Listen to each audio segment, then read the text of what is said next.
So I guess now it's time for the first speech. I will hand over to Wietse, mute myself, and I will listen in the chat for questions to ask them at the end of the session. So Wietse, it's all yours. Thank you for joining.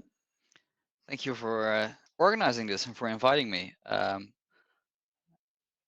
hope you can hear me. I'm sorry for the backdrop and the noise possibly because I'm here with Quinn and he doesn't want to sleep. So, so I'm trying to manage a baby that's on the verge of crying and this meetup. Thanks for having me. I didn't prepare a presentation because Marcus, who will be presenting after me, will pretty much cover like the greatest feature of XUMM, or at least the feature we love most, which is the sign requests, where there's an interaction between a third-party platform, can be like what he will be presenting, or like a payment service provider setup, where someone wants to pay on a web shop, or configure their XRPL accounts, make offers, etc. So I'm not going to demonstrate that because he can do that much better with what he will show you.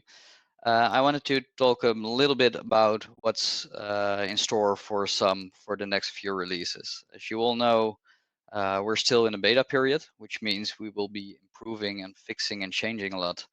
And even the things that are working great today may break. I mean, we're changing a lot and preparing a lot for the first final release. It will be at least 1 to 1.5 months. And there are 15,000 users by now testing the application, and we had input from about 1,000 unique users, which is obviously amazing. And it will result in a V1 where we are really confident that it's a great start for future improvements. So that's 1.5 months away from now. And by then we will have some content up and running, and some tutorials and how-tos and some more FAQs. So there are some things we will be working on after V1 that I'm really excited about, but they will not be in V1.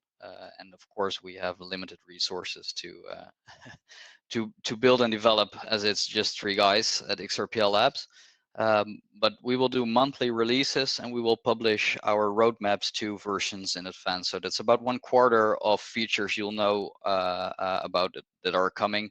Roadmap will be public, our progress will be public, and I will happily look at all your requests at feedback.xum.app, and you can upvote each other's IDs or requests, and we can include it in like the roadmap in a version for 2 or 3 months from the point where we are then. And the things I'm most excited about for the V1 release are fiat on and off ramp, which is amazing. We are talking to Uphold right now to partner with them and include Uphold services in XUMM. So that would mean there's actually non-custodial, your own XRPL accounts, and custody through the services of Uphold in one application with one user interface, with one flow, with one method of accepting transactions. And by implementing their services, we can do on and off ramp to your integrated Uphold accounts, but also to your own XUMM accounts. And sorry, lost this specifier.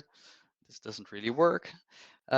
Something else we'll be working on is a more streamlined flow for transaction signing and payment sending. Like create one flow. There are now 2 separate flows that look a lot like each other. We will move that to one flow and improve the transaction overview a lot.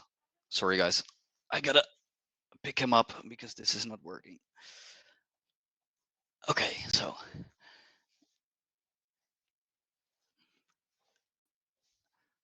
and we will add content-aware buttons in the transaction overview. So let's say you create an escrow and you can finish it, and the finish button will be available in the transaction overview.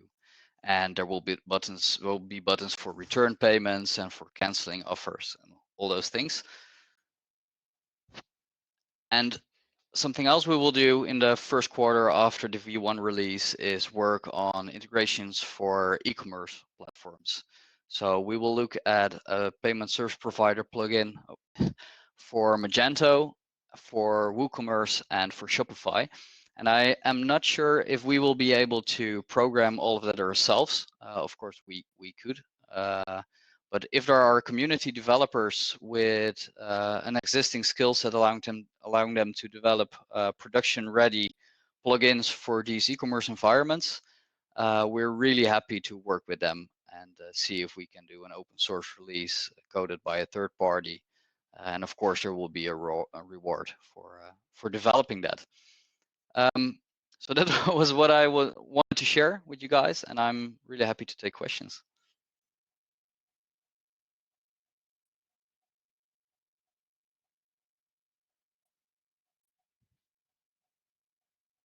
Can still hear me? Looking at the chat right now to see if some questions come up. Are there questions? Just put them in the chat. Otherwise, I prepared a few. So while you're writing in the chat, I have a few questions to ask. So the XUMM released, it's not that long ago, but it was quite a buzz in the community, and many news sites reported. Can you share with us approximate number of downloads you had overall, Yeah, Android and iOS? 15,000. 15,000 downloads. Okay, great. Yeah, and that's pretty much 50-50 between Android and iOS. Okay, amazing. What is the upcoming feature? Probably the Uphold integration, but the feature you are looking forward the most, and you think it would be the most exciting one for the community? I can't really choose between three things, and that's of course the Uphold integration with the fiat on and off ramp, because that's gonna allow us to expand outside of the XRP community where people already have XRP and an XRP account. I think it's going to allow something else as well, because I mean, we're really proud that Uphold is going to be a first. In the meantime, we're talking to GateHub, we're talking to BitTrue. That's not a done deal yet, but I can see us expanding this across the globe to partner up with other parties, which would mean there could be like a consumer version of something like a ODL kind of setup, where there's a fiat on-ramp in one country in one currency, and then some will handle all the transfers in a user-friendly way, where your on-ramp becomes XRP, obviously, then the XRP is being transferred on Ledger, and on the other side, the SUMM user will reverse the process to their own currency and actually do a withdrawal from SUMM in the streamlined user interface to their local bank account. And I think this would allow expansion where XRP is actually something under the hood to allow cross-currency transfers across the globe, where people are using their existing providers, where they are KYC'd, where the existing providers just offer their services with an API to SUMM, and end users can have the same user experience no matter what platform is underneath. And I actually think I've been looking, and I may have missed something, but I think we're the first one to build a wallet with like a mix of custody and non-custodial features, where one user interface powers both your own Ledger accounts where you keep your keys and integrations with platforms who offer services to you already. So that's something I'm really excited about. I mean, it's really early. The conversations with Uphold are pretty concrete, but I mean, all the other parties will still have to look for that. I do hope that if we manage to create the integration with the first one, then it becomes easier, of course, to work with all the others. To break the ice, right? Yeah, well, that's what we are working on, and actually equally as exciting is what other developers are building, where they are integrating SUMM. I mean, we're gonna see that right after my talk, and it was a really great moment when we saw what Towo Labs built, because it's actually the embodiment of the vision we had, and it becomes reality right now. Perfect. We'll see it in a few minutes. That's great. And I can't wait to see that can't wait for everybody actually to see how it works. But I also cannot wait what other IDs from other developers will see the light of day if they no longer have to worry about signing and security, and they can just integrate with some. And then the third thing is, of course, the e-commerce plugins, where it becomes possible for the XRP community to combine like the easy signing and thus spending with environments where they can purchase real life goods, right? Obviously, it starts in the XRP community. It's a relatively small group, about 30,000 community members, if I look at the users of the Tip Bot. But I think it's going to be huge if we can somehow trigger like a great part of the community into spending on the XRP ledger instead of just holding. I think this is a change in the mindset of people that will need to happen to like do new things and to reach new amazing milestones in the future. Okay, thank you. There are a few more questions. One very important: how do you pronounce XUMM? Did I do it right? XUMM. Okay, great. Yeah. Uphold we discussed. Another question is there, especially in the DeFi environment, but also we know Nexus, Celsius, interest offering custodial solutions. Is this something on the roadmap, or is it pure focus on transaction payment? It is on the roadmap. It's really, really hard. I mean, we've been working on that for 1.5 years, and we've spent quite a lot of time and money, but it's just really hard, especially in the Netherlands, because there's, I mean, if the government is still fighting and the regulator are still fighting about what it's going to look like, how are we going to get a license or a registration? So that's not happening. I do prefer to do it in like my local jurisdiction and not like to move this to another country and hire lawyers to manage all of it right there. I am starting to wonder how necessary, if we necessarily have to get our own license, if we can partner up, if we can team up with a lot of other companies who are doing this for years, have the right licenses, have the fiat on-ramp and off-ramp channels, have a support channel, did their KYCs. I mean, why introduce all of this again?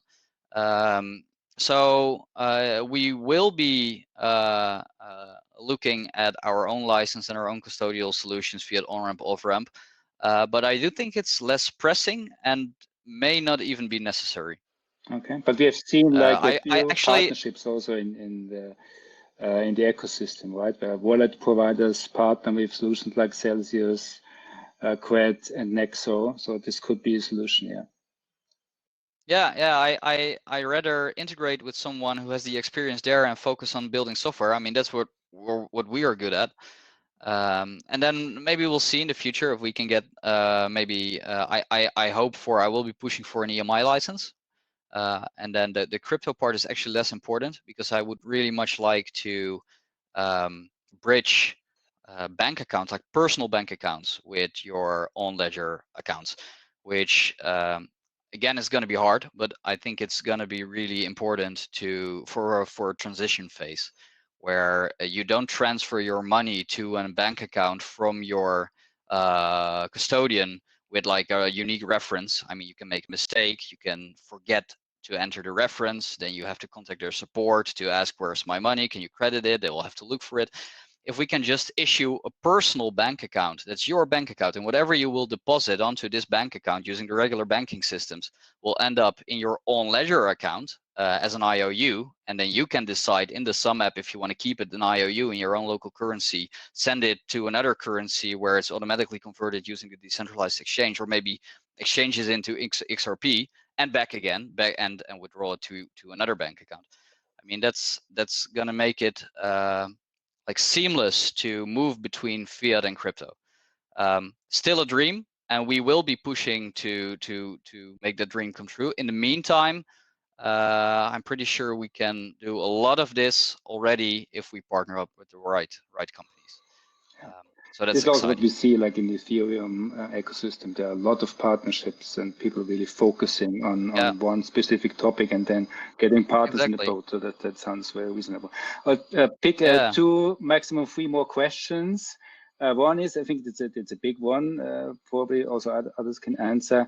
What are some of the plans to market your solution to users? It seems like a lot of platforms using XRP lack user acquisition. The question from Sam. We see it also with Coil and in Cinnamon and other projects. Adoption is, I don't think it's there where the creators want it to be, right? Okay, so like in concrete, what would be your business model? So how would you grow adoption? How would you reach out to users within the XRP community, but especially outside the XRP community? That's actually the hardest part. I had a talk about exactly this with Spring yesterday evening, because it's the biggest challenge. I mean, I know how to build software and I know how to interact with the community. Expanding beyond the community is really hard, and I'm also wondering if there's like a pressing issue that makes people want to switch, right? If they are not familiar with XRP, I think it needs to be much more user-friendly. I think partnering with companies like Uphold makes it a lot easier for people to onboard and get started, because we can do one flow for onboarding and then fiat on-ramp and then transferring something. I do think there's a small portion of like possible growth if people just start collaborating and inviting friends and family, but that's just a small part. I do think it will help if we get e-commerce environments to implement the XUMM API. So if you are going to the payment screen and you see Visa, MasterCard, PayPal, and XUMM, I mean, people may be curious and check it out. But most of all, I think it will be really important to expand XRPL labs a bit and make 1 or 2 people responsible for partnerships and marketing as well. Yeah, that's good. Sounds like a plan. Perfect. 2 more short questions. Yeah. I will gather all the other questions, send it to you afterwards, so we can perhaps answer them on Twitter later on, okay? But one, I think it's a very nice question from Spencer. If one were to want to learn a programming language and want to contribute to the XRP ecosystem and the development of third-party applications, what language would that be? Or what's the basic know-how? Where should people focus in terms of learning, training? Well, I would definitely start with, although it's, I mean, it's a trap, but I would start with JavaScript and then move on to TypeScript, because there's just, I mean, it's not the fanciest language, and it can be really confusing because there are like 500 dialects and frameworks, but there's also a lot of information available. There are a lot of tutorials, and most of the libraries to interact with the XRP ledger are written in JavaScript and/or TypeScript, meaning it will be really easy to get started because a lot of the documentation and how-tos are already available. And then if you get a hang of it, potentially look for other languages. But I do think JavaScript and TypeScript are a really great place to start. And I actually did a blog on Coil with 5 different videos on how to get started. So you can just like play with it, set up your computer, play with it, and see if it's something you want to spend more time on. Okay, great. Thank you, Wietse. As mentioned, I will gather the questions, send it to you. We can answer them later on throughout the next days. Okay, thank you. Yeah, of course. Thank you.